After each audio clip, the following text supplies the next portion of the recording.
ਸਤਿ ਸ੍ਰੀ ਅਕਾਲ। ਤੁਸੀਂ ਦੇਖ ਰਹੇ ਹੋ ਤਖਤ ਪੰਜਾਬ। ਮੈਂ ਤੁਹਾਡੇ ਨਾਲ ਸੁਖਵਿੰਦਰ ਸਿੰਘ। ਮੇਰੇ ਨਾਲ ਉੱਘੇ ਸਿੱਖ ਵਿਦਵਾਨ ਪ੍ਰੋਫੈਸਰ ਸੁਖਦਿਆਲ ਸਿੰਘ ਮੌਜੂਦ ਹੈ। ਸਵਾਗਤ ਹੈ ਤੁਹਾਡਾ ਪ੍ਰੋਫੈਸਰ ਸਾਹਿਬ। ਧੰਨਵਾਦ ਜੀ, ਬਹੁਤ ਬਹੁਤ ਸੁਖਵਿੰਦਰ। ਧੰਨਵਾਦ ਪ੍ਰੋਫੈਸਰ। ਪਿਛਲੇ ਕੁਝ ਦਿਨਾਂ ਤੋਂ ਪੰਥਕ ਸਫਾ ਦੇ ਵਿੱਚ ਜਿਹੜੀ ਹਲਚਲ ਮਚੀ ਹੋਈ ਆ, ਤੁਸੀਂ ਵੀ ਦੇਖੀ ਹੋਣੀ। ਹਰਿਆਣਾ ਗੁਰਦੁਆਰਾ ਪ੍ਰਬੰਧਕ ਕਮੇਟੀ ਨੂੰ ਲੈ ਕੇ ਸੁਪਰੀਮ ਕੋਰਟ ਦਾ ਜੋ ਫੈਸਲਾ ਆਇਆ, ਸ਼੍ਰੋਮਣੀ ਕਮੇਟੀ ਜਿਹੜੀ ਆ ਉਹ ਕਾਫੀ ਇਸ ਮਸਲੇ ਦੇ ਉੱਤੇ ਹਤਾਸ਼ ਹੈ ਕਿ ਇਹ ਕਿਸ ਢੰਗ ਦੇ ਨਾਲ ਹੋ ਗਿਆ। ਅਕਾਲੀ ਦਲ ਦਾਦੂਵਾਲ ਤੇ ਸਵਾਲ ਚੁੱਕਦੇ ਨੇ। ਦਿੱਲੀ ਕਮੇਟੀ ਦੇ ਜਿਹੜੇ ਨੇ ਕਾਲਕਾ ਸਾਹਿਬ, ਉਹ ਕਹਿ ਦਿੰਦੇ ਨੇ ਕਿ ਠੀਕ ਹੈ, ਬਣਨੀਆਂ ਚਾਹੀਦੀਆਂ ਨੇ। ਦਾਦੂਵਾਲ ਸਾਹਿਬ ਨੂੰ ਮੈਂ ਸੁਣ ਰਿਹਾ ਸੀ, ਉਹਨਾਂ ਨੇ ਕਿਹਾ ਕਿ ਸਾਡੀ ਜਿਹੜੀ ਕੇਂਦਰੀ ਤਾਕਤ ਹੈ, ਉਹ ਕਹਿੰਦੇ ਜਿਵੇਂ ਕੇਂਦਰੀ ਸਰਕਾਰਾਂ ਹੁੰਦੀਆਂ, ਦਿੱਲੀੋਂ ਕੇਂਦਰੀ ਸਰਕਾਰ ਚੱਲਦੀ ਆ ਤੇ ਵੱਖੋ ਵੱਖਰੇ ਸੂਬਿਆਂ ਦੇ ਵਿੱਚ ਜਿਹੜੀਆਂ ਉੱਥੋਂ ਦੀਆਂ ਸਰਕਾਰਾਂ ਨੇ ਉਹ ਕੰਮ ਕਰਦੀਆਂ, ਪਰ ਜਿਹੜਾ ਜਵਾਬਦੇਹੀ ਹੈ ਉਹ ਜਾ ਕੇ ਕੇਂਦਰ ਦੇ ਕੋਲ ਹੁੰਦੀ ਹੈ। ਇਸ ਕਰਕੇ ਸਾਡਾ ਕੇਂਦਰ ਜਿਹੜਾ ਉਹ ਸ੍ਰੀ ਅਕਾਲ ਤਖਤ ਸਾਹਿਬ ਆ। ਇਸ ਨੂੰ ਕਿਸ ਤਰ੍ਹਾਂ ਦੇਖਦੇ ਹੋ ਕਿ ਵੱਖੋ ਵੱਖਰੀਆਂ ਕਮੇਟੀਆਂ ਕੱਲ ਨੂੰ ਵੱਖੋ ਵੱਖਰੇ ਸੂਬਿਆਂ ਦੇ ਵਿੱਚ ਮੰਗ ਉੱਠਣ ਲੱਗ ਜਾਏਗੀ? ਹਿਮਾਚਲ ਵਾਲੇ ਜਾਂ ਚੰਡੀਗੜ੍ਹ ਵਾਲੇ ਵੀ ਕਹਿੰਦੇ ਸ਼ਾਇਦ ਤਿਆਰੀ ਹੋ ਜਾਣੀ ਹੁਣ। ਸੁਖਵਿੰਦਰ ਜੀ, ਜੇ ਤੁਸੀਂ ਸਾਂਝੇ ਪੰਜਾਬ ਦੇ ਵਿੱਚੋਂ ਪੰਜਾਬੀ ਸੂਬਾ ਬਣਾਉਣ ਦੀ ਮੰਗ ਕਰ ਸਕਦੇ ਹੋ, ਕੀ ਇਹ ਸੂਬੇਵਾਰ ਸ਼੍ਰੋਮਣੀ ਗੁਰਦੁਆਰਾ ਜਿਹੜੀ ਪ੍ਰਬੰਧਕ ਕਮੇਟੀਆਂ ਨੇ ਇਹਦੀ ਨਹੀਂ ਮੰਗ ਕਰ ਸਕਦਾ ਕੋਈ? ਕੀ ਤੁਹਾਨੂੰ ਹੀ ਮੰਗਾ ਕਰਨ ਦਾ ਅਧਿਕਾਰ ਹੈ? ਤੁਸੀਂ ਸਾਂਝੇ ਪੰਜਾਬ ਦੇ ਵਿੱਚੋਂ ਅਕਾਲੀਆਂ ਨੇ ਪਹਿਲਾਂ ਪੰਜਾਬੀ ਬੋਲੀ ਦੇ ਆਧਾਰ ਤੇ ਪੰਜਾਬੀ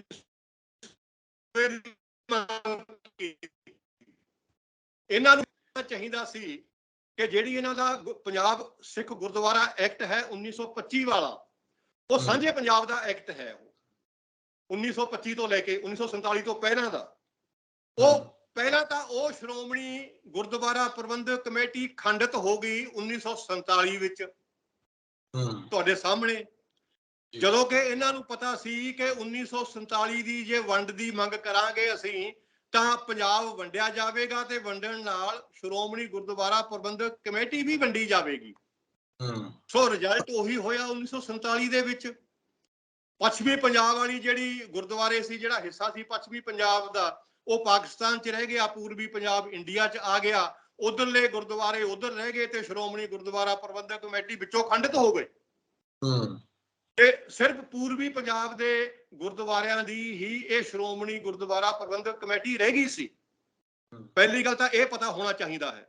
ਓਕੇ, ਚਲੋ ਖੈਰ 1947 ਦੀ ਜਿਹੜੀ ਵੰਡ ਸੀ ਉਹ ਕਿਸੇ ਦੇ ਵੱਸ ਦੀ ਗੱਲ ਨਹੀਂ ਰਹੀ ਸੀ। ਉਹ ਇੱਕ ਮਜਬੂਰੀ ਦੀ ਹਾਲਤ ਵਿੱਚ ਸਾਨੂੰ ਮੰਨਣਾ ਪਿਆ ਸੀ।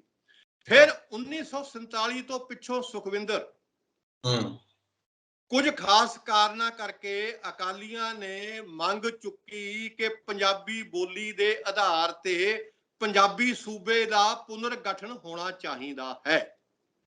ਓਕੇ, ਗੱਲ ਤਾਂ ਜਾਇਜ਼ ਸੀ, ਇਹ ਕੋਈ ਗਲਤ ਗੱਲ ਨਹੀਂ ਸੀ।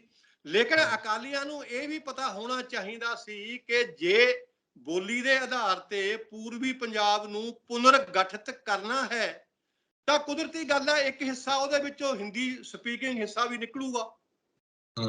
ਪੰਜਾਬੀ ਸਪੀਕਿੰਗ ਜੇ ਹਿੱਸਾ ਅਸੀਂ ਕੱਢ ਕੇ ਪੰਜਾਬੀ ਸੂਬਾ ਬਣਾਵਾਂਗੇ ਤਾਂ ਉਹਦੇ ਵਿੱਚੋਂ ਹਿੰਦੀ ਸਪੀਕਿੰਗ ਹਿੱਸਾ ਵੀ ਨਿਕਲੇਗਾ। ਜਿਹੜਾ ਹਿੰਦੀ ਸਪੀਕਿੰਗ ਹਿੱਸਾ ਨਿਕਲੇਗਾ ਉਹਦੇ ਵਿੱਚ ਵੀ ਤਾਂ ਸ਼੍ਰੋਮਣੀ ਗੁਰਦੁਆਰਾ ਪ੍ਰਬੰਧਕ ਕਮੇਟੀ ਖੰਡਿਤ ਹੋਏਗੀ। ਇਹਨੂੰ ਪਤਾ ਹੋਣਾ ਚਾਹੀਦਾ ਸੀ ਕਿ 1925 ਦਾ ਗੁਰਦੁਆਰਾ ਐਕਟ ਅਸਮਾਨ ਤੋਂ ਉਤਰਿਆ ਹੋਇਆ।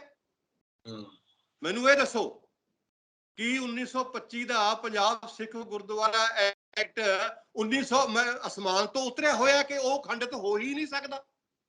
ਤੁਹਾਡੇ ਸਾਹਮਣੇ 1947 ਚ ਖੰਡਿਤ ਹੋ ਗਿਆ। ਅਸੀਂ ਸਭ ਨੇ ਮਨਜ਼ੂਰ ਕਰ ਲਿਆ। ਜਦੋਂ ਉਹ ਮਨਜ਼ੂਰ ਕਰ ਲਿਆ ਤੇ ਜਦੋਂ ਫਿਰ 1966 ਦੇ ਵਿੱਚ ਪੰਜਾਬੀ ਬੋਲੀ ਦੇ ਆਧਾਰ ਤੇ ਪੂਰਬੀ ਪੰਜਾਬ ਦੀ ਵੰਡ ਹੋ ਗਈ, ਪੰਜਾਬੀ ਸੂਬਾ ਅਲੱਗ ਬਣ ਗਿਆ, ਹਰਿਆਣਾ ਅਲੱਗ ਬਣ ਗਿਆ, ਹਿਮਾਚਲ ਦੇ ਇਲਾਕੇ ਅਲੱਗ ਬਣ ਗਏ, ਤਾਂ ਫਿਰ ਕੀ ਸ਼੍ਰੋਮਣੀ ਜਿਹੜਾ ਪੰਜਾਬ ਸਿੱਖ ਗੁਰਦੁਆਰਾ ਐਕਟ ਜਿਹੜਾ ਪਹਿਲਾਂ ਇੱਕ ਵਾਰ ਖੰਡਿਤ 1947 ਚ ਹੋ ਗਿਆ ਸੀ, ਉਹ ਵੀ ਤਾਂ ਖੰਡਿਤ ਹੋਏਗੀ ਹੋਏਗਾ। ਇਹ ਤਾਂ ਸਭ ਨੂੰ ਪਤਾ ਹੋਣਾ ਚਾਹੀਦਾ ਸੀ। ਕੋਈ ਐਸਾ 1925 ਵਾਲਾ ਐਕਟ ਤਾਂ ਹੈ ਨਹੀਂ ਕਿ ਉਹ ਖੰਡਿਤ ਨਹੀਂ ਹੋ ਸਕਦਾ।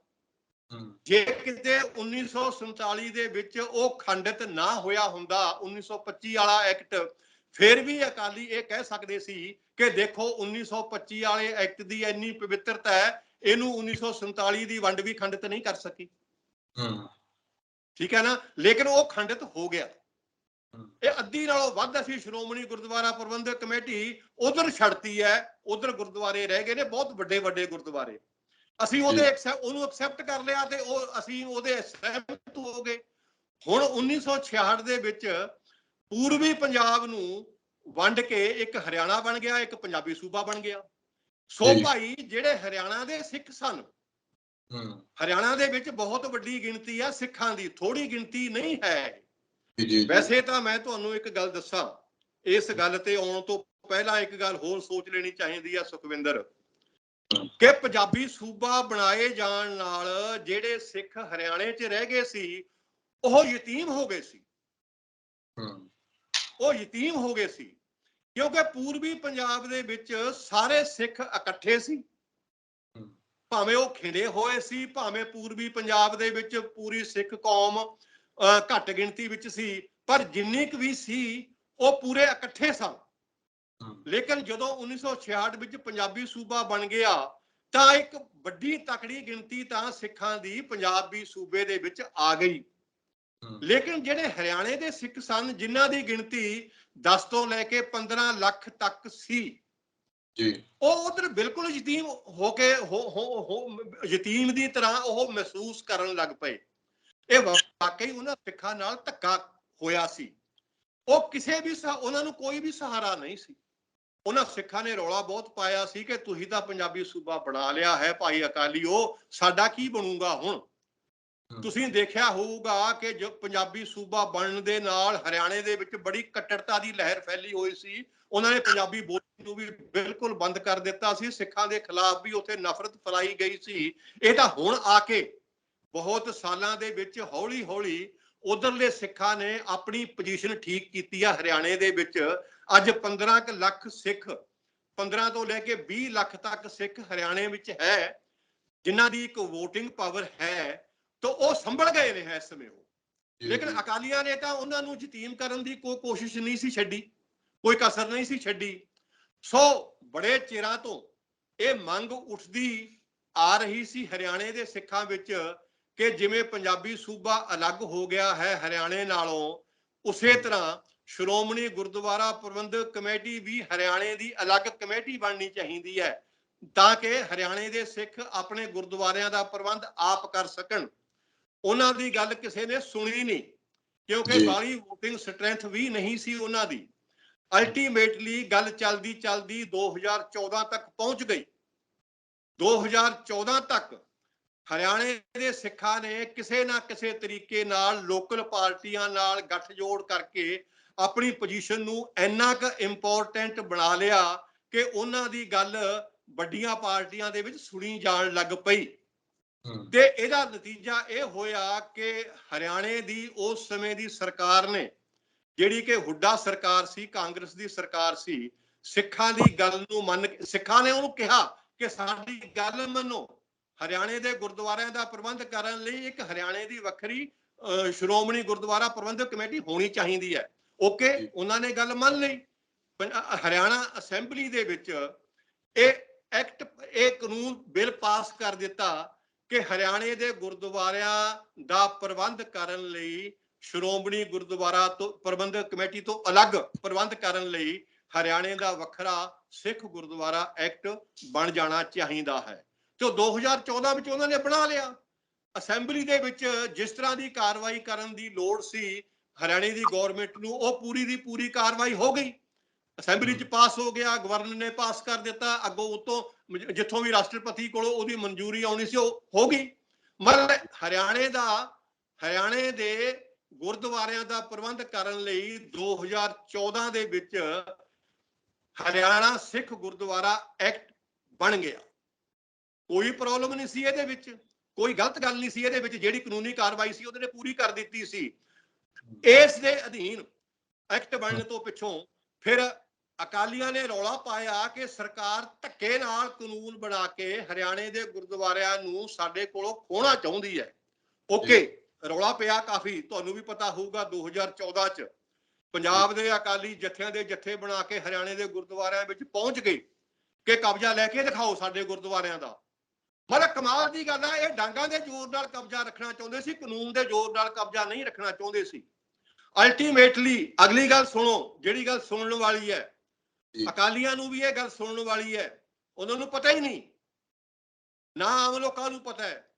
ਜਿਹੜਾ ਹਰਿਆਣਾ ਸਿੱਖ ਗੁਰਦੁਆਰਾ ਐਕਟ 2014 ਬਣਿਆ ਸੀ, ਜਿਹਦੇ ਅਧੀਨ ਵੱਖਰੀ ਹਰਿਆਣੇ ਦੀ ਸ਼੍ਰੋਮਣੀ ਗੁਰਦੁਆਰਾ ਪ੍ਰਬੰਧਕ ਕਮੇਟੀ ਬਣਾਈ ਜਾਣੀ ਸੀ, ਉਹਦਾ ਕੇਸ ਅਕਾਲੀ, ਪੰਜਾਬ ਦੇ ਅਕਾਲੀ ਸ਼੍ਰੋਮਣੀ ਗੁਰਦੁਆਰਾ ਪ੍ਰਬੰਧਕ ਕਮੇਟੀ ਵਾਲੀ ਧਿਰ ਸੁਪਰੀਮ ਕੋਰਟ ਚ ਲੈ ਗਈ। ਸੁਪਰੀਮ ਕੋਰਟ ਚ ਲੈ ਗਏ ਇਹ। ਮਤਲਬ ਇਹ ਗੱਲ ਸੋਚਣ ਵਾਲੀ ਆ। ਇਹ ਗੱਲ ਕਹਿੰਦੇ ਨਹੀਂ ਹੈਗੇ ਉਹ ਵੀ ਅਸੀਂ ਹੀ ਲੈ ਕੇ ਗਏ ਸੀ ਕੇਸ।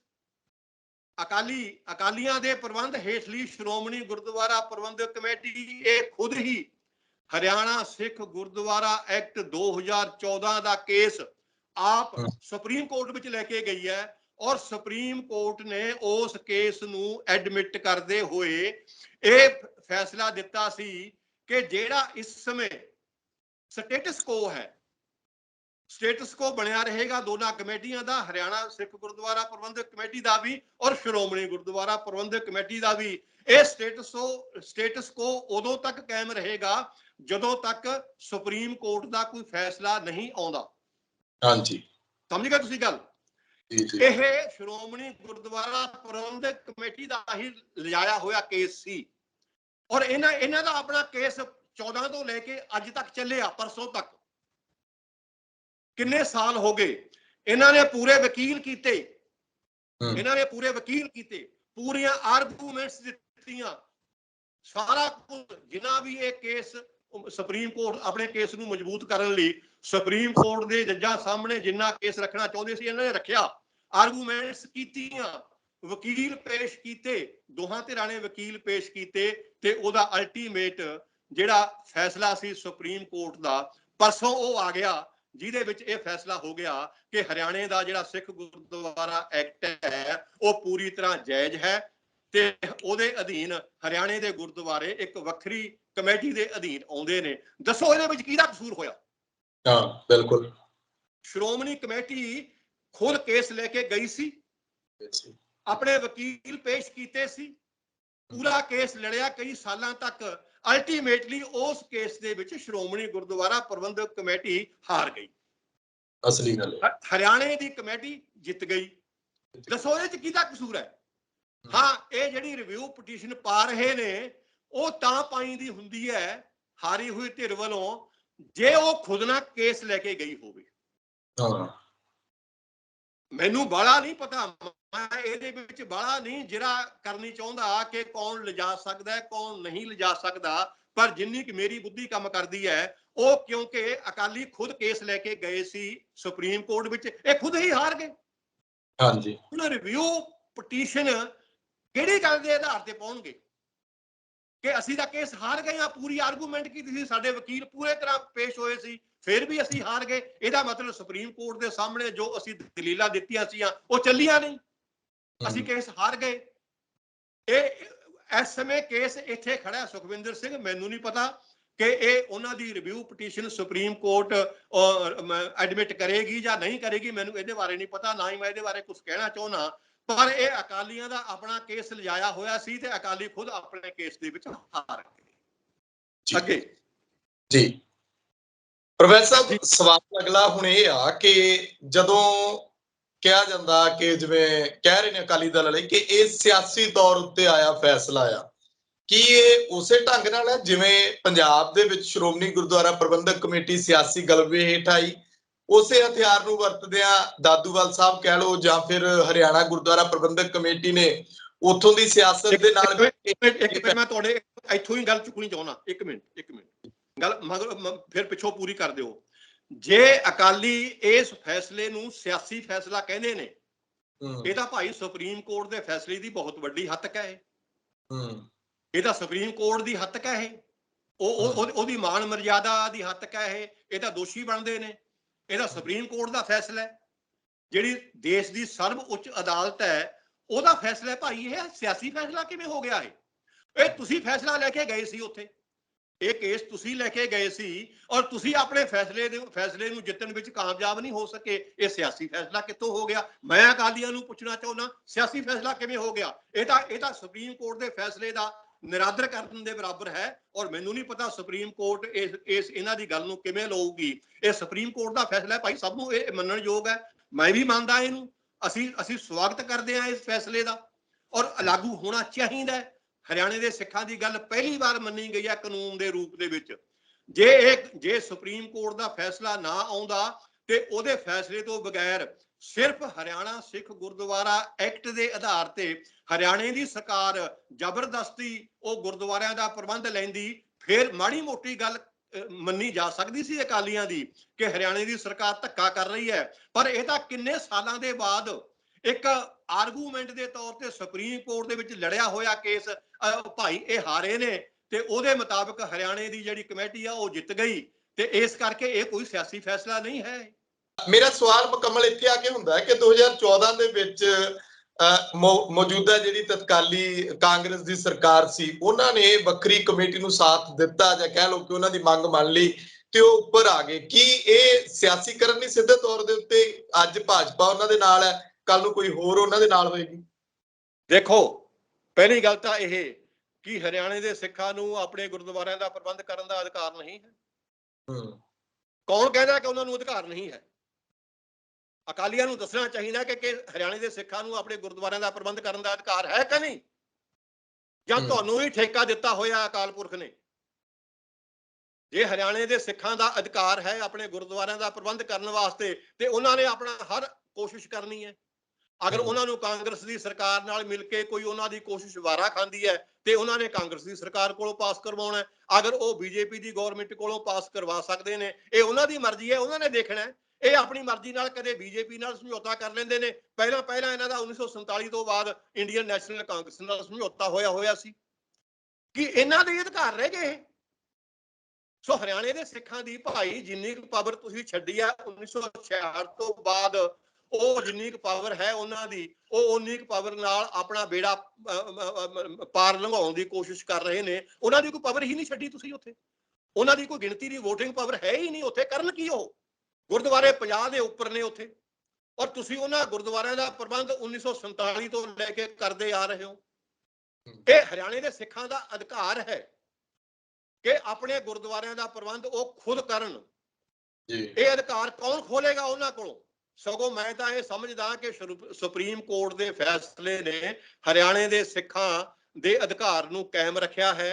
ਸੋ ਮੇਰੀ ਅਕਾਲੀਆਂ ਨੂੰ ਇਹ ਬੇਨਤੀ ਹੈ ਕਿ ਉਹ ਸਿਆਣਪ ਵਰਤਣ, ਇਹ ਸੁਪਰੀਮ ਕੋਰਟ ਦੇ ਫੈਸਲੇ ਨੂੰ ਮੰਨ ਲੈਣ, ਔਰ ਬੜੇ ਚਾਅ ਨਾਲ ਔਰ ਖੁਸ਼ੀ ਨਾਲ ਹਰਿਆਣੇ ਦੇ ਸਿੱਖਾਂ ਨੂੰ ਉਹਨਾਂ ਦੇ ਗੁਰਦੁਆਰਿਆਂ ਦਾ ਪ੍ਰਬੰਧ ਸੌਂਪ ਦੇਣ। ਔਰ ਇਹ ਸੌਂਪ ਕੇ, ਮੈਂ ਤੁਹਾਨੂੰ ਦੱਸਾਂ ਸੁਖਵਿੰਦਰ, ਇੱਕ ਗੱਲ ਹੋਰ, ਅਗਰ ਅਕਾਲੀ ਸਿਆਣਪ ਦੀ ਗੱਲ ਕਰਕੇ ਹਰਿਆਣੇ ਦੇ ਸਿੱਖਾਂ ਨੂੰ ਉਹਨਾਂ ਦੇ ਗੁਰਦੁਆਰਿਆਂ ਦਾ ਪ੍ਰਬੰਧ ਸੌਂਪ ਦੇਣ, ਸੌਂਪਣ ਤੋਂ ਪਿੱਛੋਂ ਸਾਰੇ ਇਕੱਠੇ ਹੋ ਕੇ ਸਾਰੇ ਇੰਡੀਆ ਦੇ ਸਿੱਖ ਇਕੱਠੇ ਹੋ ਕੇ, ਵਿੱਚੇ ਦਿੱਲੀ ਦੇ, ਵਿੱਚੇ ਯੂਪੀ ਦੇ, ਵਿੱਚੇ ਮੱਧ ਪ੍ਰਦੇਸ਼ ਦੇ, ਬਿਹਾਰ ਦੇ, ਹਜੂਰ ਸਾਹਿਬ ਦੇ, ਇਹ ਇਕੱਠੇ ਹੋ ਕੇ ਮੰਗ ਕਰਨ ਕਿ ਭਾਰਤ ਦੀ ਸਰਕਾਰ ਨੂੰ ਇੱਕ ਆਲ ਇੰਡੀਆ ਸਿੱਖ ਗੁਰਦੁਆਰਾ ਐਕਟ ਬਣਾ ਦੇਣਾ ਚਾਹੀਦਾ ਹੈ। ਅਕਾਲੀਆਂ ਸਾਹਮਣੇ ਇੱਕੋ ਹੀ ਇੱਕ ਕਾਨੂੰਨੀ ਮੰਗ ਇਹ ਰਹਿ ਗਈ ਹੈ ਕਿ ਉਹ ਹੁਣ ਪੰਜਾਬ ਸਿੱਖ ਗੁਰਦੁਆਰਾ ਐਕਟ 1925 ਨੂੰ ਆਲ ਇੰਡੀਆ ਸਿੱਖ ਗੁਰਦੁਆਰਾ ਐਕਟ ਦੇ ਵਿੱਚ ਬਦਲਾਉਣ ਦੀ ਕੋਸ਼ਿਸ਼ ਕਰਨ, ਜਿਹਦੇ ਰਾਹੀਂ ਪਾਰਲੀਮੈਂਟ 'ਚ ਪਾਸ ਕਰਕੇ ਸਾਰੇ ਹਿੰਦੁਸਤਾਨ ਦੇ ਗੁਰਦੁਆਰਿਆਂ ਦਾ ਜਿਹੜਾ ਪ੍ਰਬੰਧ ਹੈ ਇੱਕੋ ਸ਼੍ਰੋਮਣੀ ਗੁਰਦੁਆਰਾ ਪ੍ਰਬੰਧਕ ਕਮੇਟੀ ਦੇ ਹੇਠ ਆ ਸਕਦਾ ਹੈ। ਜਿੰਨੀਆਂ ਸਟੇਟਾਂ ਦੇ ਗੁਰਦੁਆਰੇ ਨੇ, ਹਰ ਸਟੇਟ ਆਪਣੇ ਗੁਰਦੁਆਰਿਆਂ ਦਾ ਪ੍ਰਬੰਧ ਕਰਨ ਦੇ ਵਿੱਚ ਇੰਡੀਪੈਂਡੈਂਟ ਹੋਏਗੀ। ਉਹਨਾਂ ਨੂੰ ਕਰਨ ਦਿਓ। ਦਿੱਲੀ ਵਾਲੇ ਆਪਣਾ ਪ੍ਰਬੰਧ ਕਰ ਰਹੇ ਨੇ, ਹਰਿਆਣੇ ਵਾਲਿਆਂ ਨੂੰ ਆਪਣਾ ਪ੍ਰਬੰਧ ਕਰਨ ਦਿਓ, ਬਿਹਾਰ ਵਾਲਿਆਂ ਨੂੰ ਆਪਣਾ ਪ੍ਰਬੰਧ ਕਰਨ ਦਿਓ, ਰਾਜਸਥਾਨ ਵਾਲਿਆਂ ਨੂੰ ਆਪਣਾ ਪ੍ਰਬੰਧ ਕਰਨ ਦਿਓ। ਸਗੋਂ ਸਾਨੂੰ ਚਾਹੀਦਾ ਹੈ, ਮੇਰੀ ਅਕਾਲੀ ਲੀਡਰਸ਼ਿਪ ਅੱਗੇ ਇਹ ਬੇਨਤੀ ਹੈ ਕਿ ਉਹ ਹਰ ਸਟੇਟ ਦੇ ਸਿੱਖਾਂ ਨੂੰ ਇੱਕ ਵੱਖਰੀ ਗੁਰਦੁਆਰਾ ਪ੍ਰਬੰਧਕ ਕਮੇਟੀ ਬਣਵਾ ਕੇ ਦੇਣ। ਸਗੋਂ ਇਹਨਾਂ ਨੂੰ ਖੁਦ ਬਣਵਾ ਕੇ ਦੇਣੀ ਚਾਹੀਦੀ ਹੈ, ਔਰ ਆਲ ਇੰਡੀਆ ਸਿੱਖ ਗੁਰਦੁਆਰਾ ਐਕਟ ਦੀ ਮੰਗ ਕਰਨ। ਅਗਰ ਆਲ ਇੰਡੀਆ ਸਿੱਖ ਗੁਰਦੁਆਰਾ ਐਕਟ ਬਣ ਗਿਆ ਪਾਰਲੀਮੈਂਟ ਦੇ ਰਾਹੀਂ, ਇਹ ਸਿੱਖਾਂ ਨੂੰ ਇੱਕ ਕਿਸਮ ਦੀ ਇੱਕ ਵੱਖਰੀ ਕੌਮ ਦਾ ਸਟੇਟਸ ਮਿਲ ਜਾਵੇਗਾ, ਇੱਕ ਕਿਸਮ ਦਾ ਵੱਖਰੀ ਕੌਮ ਹੋਣ ਦਾ। ਤੁਸੀਂ ਸਮਝ ਗਏ ਨਾ ਗੱਲ। ਸਮਝ ਦੇਖੋ ਗਏ। ਆਲ ਇੰਡੀਆ ਲੈਵਲ ਤੇ ਸਿੱਖ ਵੋਟਾਂ ਨੇ ਆਪਣੇ ਗੁਰਦੁਆਰਿਆਂ ਦਾ ਪ੍ਰਬੰਧ ਕਰਨ ਲਈ ਇੱਕ ਸ਼੍ਰੋਮਣੀ ਗੁਰਦੁਆਰਾ ਪ੍ਰਬੰਧਕ ਕਮੇਟੀ ਦੀ ਚੋਣ ਕਰਨੀ ਹੈ, ਜਿਵੇਂ ਕਿ ਹੁਣ ਤੱਕ ਪੰਜਾਬ, ਹਰਿਆਣਾ ਤੇ ਚੰਡੀਗੜ੍ਹ ਦੇ ਲੋਕ ਸਿੱਖ ਕਰਦੇ ਸੀ। ਤੁਸੀਂ ਖੁਦ ਸੋਚੋ, ਇੰਨੀ ਐਡੀ ਵੱਡੀ ਸਿੱਖਾਂ ਦੀ ਪਾਵਰ ਹੈ ਥਰੂ ਆਊਟ ਇੰਡੀਆ। ਇੰਨੇ ਗੁਰਦੁਆਰੇ ਨੇ, 2 ਤਖਤ ਵੱਡੇ, ਬਹੁਤ ਵੱਡੇ ਤਖਤ ਸਿੱਖਾਂ ਦੇ ਪੰਜਾਬ ਤੋਂ ਬਾਹਰ ਨੇ, ਹਰਿਆਣੇ ਤੋਂ ਵੀ ਬਾਹਰ ਨੇ, ਬਿਹਾਰ ਅਤੇ ਨੰਦੇੜ ਸਾਹਿਬ ਦੇ ਵਿੱਚ। ਅਗਰ ਉਹ ਸਾਰੇ ਗੁਰਦੁਆਰੇ ਵੱਡੇ ਵੱਡੇ ਆਲ ਇੰਡੀਆ ਸਿੱਖ ਗੁਰਦੁਆਰਾ ਐਕਟ ਦੇ ਅਧੀਨ ਆ ਗਏ ਔਰ ਉਹਨਾਂ ਦੀ ਸ਼੍ਰੋਮਣੀ ਗੁਰਦੁਆਰਾ ਪ੍ਰਬੰਧਕ ਕਮੇਟੀ ਬਣ ਗਈ, ਜਿਹੜਾ ਉਸ ਕਮੇਟੀ ਦਾ ਪ੍ਰਧਾਨ ਹੋਊਗਾ ਸੁਖਵਿੰਦਰ, ਉਹ ਆਪਣੇ ਆਪ ਦੇ ਵਿੱਚ ਹੀ ਆਟੋਮੈਟਿਕਲੀ ਉਹ ਇੱਕ ਨੈਸ਼ਨਲ ਪਰਸਨੈਲਿਟੀ ਹੋਏਗਾ, ਜਿਹਦੇ ਕੋਲੇ ਸੰਵਿਧਾਨਕ ਸਟੇਟਸ ਹੋਵੇਗਾ। ਇੱਕ ਨੈਸ਼ਨਲ ਪੱਧਰ ਦੀ ਪਰਸਨੈਲਿਟੀ ਹੋਵੇਗੀ ਸਾਡੇ ਜਿਹੜਾ ਆਲ ਇੰਡੀਆ ਗੁਰਦੁਆਰਾ ਐਕਟ ਨੂੰ ਸੰਭਾਲਣ ਵਾਲੀ ਸ਼੍ਰੋਮਣੀ ਗੁਰਦੁਆਰਾ ਪ੍ਰਬੰਧਕ ਕਮੇਟੀ ਦਾ ਪ੍ਰਧਾਨ ਹੋਊਗਾ, ਉਹ ਇੱਕ ਨੈਸ਼ਨਲ ਪੱਧਰ ਦੀ ਪਰਸਨੈਲਿਟੀ ਹੋਏਗਾ। ਇਹਦਾ ਮਤਲਬ ਹੋਏਗਾ ਉਹਦੀ ਸੰਵਿਧਾਨਕ ਪੋਜੀਸ਼ਨ ਹੋਏਗੀ, ਉਹ ਨੈਸ਼ਨਲ ਪੱਧਰ ਦਾ ਸਟੇਟਸ ਰੱਖਦਾ ਹੋਵੇਗਾ। ਇਹਦੇ ਨਾਲ ਸਿੱਖਾਂ ਨੂੰ ਆਟੋਮੈਟਿਕਲੀ ਇੱਕ ਵੱਖਰੀ ਕੌਮ ਦਾ ਦਰਜਾ ਵੀ ਮੰਨਿਆ ਜਾ ਸਕਦਾ ਹੈ। ਸੋ ਇਸ ਸਮੇਂ ਸਿੱਖਾਂ ਦੇ ਸਾਹਮਣੇ ਹੋਰ ਹਾਲ ਦੁਹਾਈ ਪਾਉਣ ਤੋਂ ਇਲਾਵਾ ਆਲ ਇੰਡੀਆ ਸਿੱਖ ਗੁਰਦੁਆਰਾ ਐਕਟ ਦੀ ਮੰਗ ਕਰਨੀ ਚਾਹੀਦੀ ਹੈ। ਔਰ ਇਹਨਾਂ ਦੇ ਬੀਜੇਪੀ ਨਾਲ ਵੈਸੇ ਅੰਦਰੋਂ ਬੜੇ ਅੱਛੇ ਸੰਬੰਧ ਨੇ। ਇਹ ਤਾਂ ਉੱਤੋਂ ਕਿਉਂਕਿ ਹਾਰੇ ਹੋਏ ਨੇ, ਆਪਣੀ ਹਾਰ ਨੂੰ ਛੁਪਾਉਣ ਲਈ ਕਦੇ ਕਾਂਗਰਸ ਨੂੰ ਦੋਸ਼ੀ ਮੰਨਦੇ ਨੇ, ਕਦੇ ਬੀਜੇਪੀ ਨੂੰ ਦੋਸ਼ੀ ਇਹ ਖੁਦ ਨੇ। ਸਭ ਨੂੰ ਪਤਾ ਹੈ ਕਿ ਇੱਕ ਬਾਦਲ ਪਰਿਵਾਰ ਨੇ ਬੇੜਾ ਗਰਕ ਕਰਤਾ ਅਕਾਲੀ ਦਲ ਦਾ, ਇੱਕ ਬਾਦਲ ਪਰਿਵਾਰ ਨੇ ਬੇੜਾ ਗਰਕ ਕਰਤਾ ਅਕਾਲੀ ਦਲ ਦਾ। ਹੁਣ ਉਹ ਬਾਦਲ ਪਰਿਵਾਰ ਸ਼੍ਰੋਮਣੀ ਗੁਰਦੁਆਰਾ ਪ੍ਰਬੰਧਕ ਕਮੇਟੀ ਦਾ ਵੀ ਬੇੜਾ ਗਰਕ ਕਰ ਰਿਹਾ ਹੈ। ਜਦ ਤੱਕ ਇਹ ਬਾਦਲ ਪਰਿਵਾਰ ਅਕਾਲੀਆਂ ਦੀ ਪੋਲਿਟਿਕਸ ਦੇ ਵਿੱਚੋਂ ਮਾਈਨਸ ਨਹੀਂ ਹੋਏਗਾ, ਕਦੇ ਵੀ ਅਕਾਲੀ ਦਲ ਦੀ ਪੋਲਿਟਿਕਸ ਪਹਿਲੀ ਲੀਹ ਤੇ ਨਹੀਂ ਆ ਸਕੇਗੀ। ਸੋ ਭਰਾਵੋ, ਕੰਨ ਤੇ ਲਿਖਿਆ ਹੋਇਆ ਪੜ੍ਹ ਲਓ। ਸੁਪਰੀਮ ਕੋਰਟ ਦਾ ਜਿਹੜਾ ਫੈਸਲਾ ਆਇਆ ਹੈ, ਇਹ ਕੰਧ ਤੇ ਲਿਖਿਆ ਹੋਇਆ, ਕਲੀਅਰ ਕੱਟ ਲਿਖਿਆ ਹੋਇਆ ਹੈ ਕਿ ਤੁਹਾਡਾ ਫਿਊਚਰ ਕਿਹਾ ਜਾ ਹੈ। ਤੁਸੀਂ ਇਸ ਫੈਸਲੇ ਨੂੰ ਮੰਨ ਲਓ ਔਰ ਇਹਦਾ ਸਤਿਕਾਰ ਕਰੋ। ਹਰਿਆਣੇ ਦੇ ਸਿੱਖਾਂ ਨੂੰ ਆਪ ਜਾ ਕੇ ਪ੍ਰਬੰਧ ਦਿਓ, ਖੁਸ਼ੀ ਪ੍ਰਬੰਧ ਦਿਓ ਔਰ ਸਾਰੇ ਸਿੱਖਾਂ ਨੂੰ ਮੰਗਰ ਲਾ ਕੇ ਆਲ ਇੰਡੀਆ ਸਿੱਖ ਗੁਰਦੁਆਰਾ ਐਕਟ ਦੀ ਮੰਗ ਕਰੋ ਔਰ ਆਪਣਾ ਆਲ ਇੰਡੀਆ ਸਿੱਖ ਗੁਰਦੁਆਰਾ ਐਕਟ ਬਣਾਓ। ਮੇਰਾ ਖਿਆਲ ਹੈ ਕਿ ਆਲ ਇੰਡੀਆ ਸਿੱਖ ਗੁਰਦੁਆਰਾ ਐਕਟ ਦੇ ਰੂਪ ਦੇ ਵਿੱਚ ਤੁਹਾਡੀਆਂ ਬਹੁਤ ਸਮੱਸਿਆਵਾਂ ਦਾ ਸਮਾਧਾਨ ਆਪਣੇ ਆਪ ਹੋ ਜਾਵੇਗਾ। ਗੱਲਬਾਤ ਆਪਾਂ ਇੱਥੇ ਤੱਕ ਹੀ ਸੀਮਿਤ ਰੱਖੀਏ ਤੇ ਇਹਦਾ ਸਵਾਲ ਕਰਨਾ ਚਾਹੀਦਾ ਹੈ।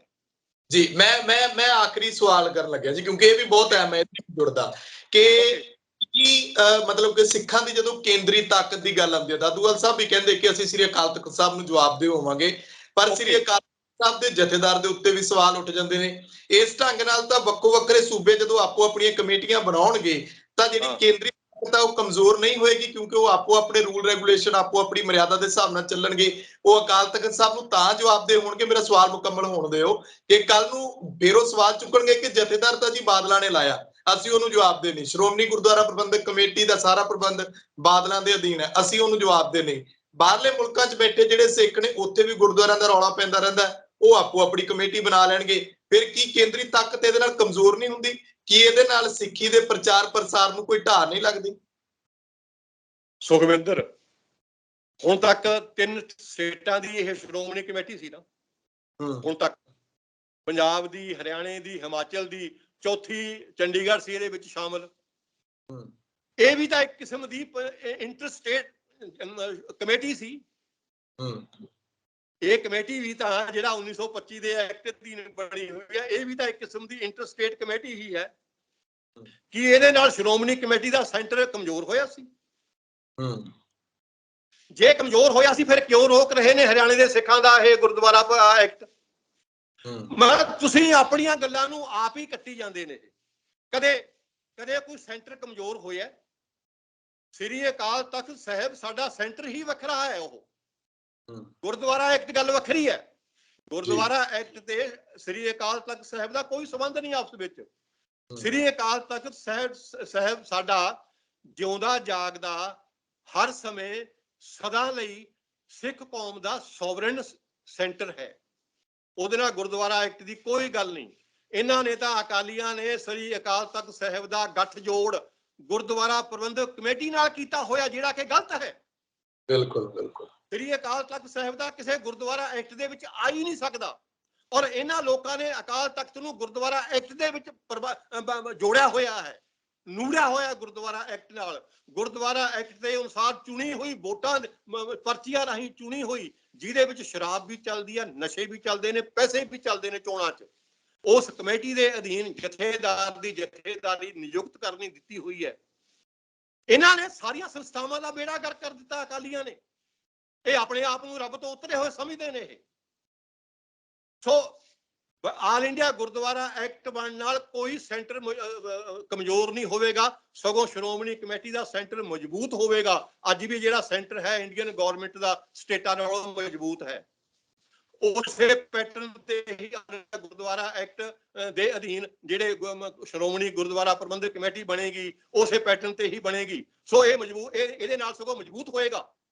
ਸਾਨੂੰ ਸਾਰਿਆਂ ਨੂੰ ਇਕੱਠੇ ਹੋ ਕੇ, ਦਾਦੂਵਾਲ ਦੀ ਇਹ ਗੱਲ ਠੀਕ ਹੈ ਕਿ ਅਸੀਂ ਜਦੋਂ ਸੈਂਟਰ ਵੱਲੋਂ ਸਾਨੂੰ ਕੋਈ ਸੈਂਟਰਲ ਤਾਕਤ ਐਸਟੈਬਲਿਸ਼ ਕਰਨ ਦੀ ਲੋੜ ਪਏਗੀ, ਅਸੀਂ ਸਾਰੇ ਇਕੱਠੇ ਹੋਵਾਂਗੇ। ਅਸੀਂ ਵੀ ਸਾਰੇ ਇਕੱਠੇ ਹੋਵਾਂਗੇ। ਮੈਂ ਵੀ ਇਹ ਕਹਿਣਾ, ਦਿੱਲੀ ਦੇ ਸਿੱਖ ਵੀ ਇਕੱਠੇ ਹੋਣਗੇ, ਹਰ ਸਟੇਟ ਦੇ ਸਿੱਖ ਇਕੱਠੇ ਹੋਣਗੇ। ਇਹਦੇ ਨਾਲ ਸੈਂਟਰ ਕਮਜ਼ੋਰ ਨਹੀਂ ਹੋਵੇਗਾ ਸਿੱਖਾਂ ਦਾ ਸੈਂਟਰ ਸਗੋਂ ਕਾਮਯਾਬ ਹੋਏਗਾ। ਸ੍ਰੀ ਅਕਾਲ ਤਖਤ ਸਾਹਿਬ ਦਾ ਗੁਰਦੁਆਰਾ ਨਾ ਪੰਜਾਬ ਗੁਰਦੁਆਰਾ ਐਕਟ ਨਾਲ ਕੋਈ ਸੰਬੰਧ ਹੈ, ਨਾ ਆਲ ਇੰਡੀਆ ਸਿੱਖ ਗੁਰਦੁਆਰਾ ਐਕਟ ਨਾਲ ਸੰਬੰਧ ਹੈ। ਇਹ ਸਾਡੀ ਕਮਜ਼ੋਰੀ ਹੈ, ਸਾਡੀ ਬੇਅਕਲੀ ਹੈ ਕਿ ਅਸੀਂ ਅਕਾਲ ਤਖਤ ਨੂੰ ਗੁਰਦੁਆਰਾ ਐਕਟ ਨਾਲ ਜੋੜਦੇ ਹਾਂ। ਅਕਾਲ ਤਖਤ ਆਪਣੇ ਆਪ ਦੇ ਵਿੱਚ ਇੱਕ ਸੋਵਰਨ ਸਟੇਟਸ ਵਾਲਾ ਤਖਤ ਹੈ। ਇਹਦਾ ਸੋਵਰਨ ਸਟੇਟਸ ਹਰ ਸਮੇਂ ਕਾਇਮ ਹੈ ਔਰ ਅਸੀਂ ਇਹਨੂੰ ਬਣਾ ਕੇ ਰੱਖਣਾ।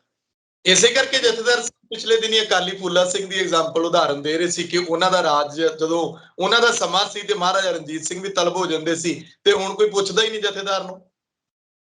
ਮੈਂ ਜਥੇਦਾਰ ਬਾਰੇ ਬਹੁਤ ਗੱਲ ਨਹੀਂ ਕਰਨੀ ਚਾਹੁੰਦਾ ਸੁਖਵਿੰਦਰ। ਉਹ ਬੋਲੀਆਂ ਬੋਲੀ ਜਾਂਦੇ ਨੇ। ਉਹਨਾਂ ਨੂੰ ਖੁਦ ਨੂੰ ਪਤਾ ਨਹੀਂ ਉਹਨਾਂ ਦੇ ਅਧਿਕਾਰ ਕੀ ਨੇ। ਉਹਨਾਂ ਨੂੰ ਇਹੀ ਨਹੀਂ ਪਤਾ ਉਹਨਾਂ ਦਾ ਅਧਿਕਾਰ ਕੀ ਹੈ। ਉਹਨਾਂ ਨੂੰ ਇਹੀ ਨਹੀਂ ਪਤਾ ਕਿ ਉਹ ਸ਼੍ਰੋਮਣੀ ਕਮੇਟੀ ਦੇ ਅਧੀਨ ਹੈ ਜਾਂ ਅਕਾਲੀ ਦਲ ਦੇ ਅਧੀਨ ਹੈ। ਉਹਨੂੰ ਇਹੀ ਨਹੀਂ ਪਤਾ। ਅਕਾਲੀਆਂ ਨੂੰ ਵੀ ਨਹੀਂ ਪਤਾ ਹੈਗਾ ਇਹ। ਸੋ ਮੈਂ ਇਹਦੇ ਬਾਰੇ ਵਾਲੀ ਗੱਲ ਨਹੀਂ ਕਰਨਾ ਚਾਹੁੰਦਾ। ਅੱਜ ਆਪਾਂ ਆਪਣੀ ਗੱਲ ਸੀਮਤ ਰੱਖੀਏ ਹਰਿਆਣਾ ਸਿੱਖ ਗੁਰਦੁਆਰਾ ਪ੍ਰਬੰਧਕ ਕਮੇਟੀ ਤੱਕ ਹੀ। ਜੀ ਸਾਨੂੰ ਸਵਾਗਤ ਕਰਨਾ ਜੀ। ਧੰਨਵਾਦ ਪ੍ਰੋਫੈਸਰ ਸਾਹਿਬ, ਬਹੁਤ ਸ਼ੁਕਰੀਆ ਤੁਹਾਡਾ ਜੀ। ਬਹੁਤ ਬਹੁਤ ਧੰਨਵਾਦ ਤੁਹਾਡਾ ਵੀ। ਧੰਨਵਾਦ।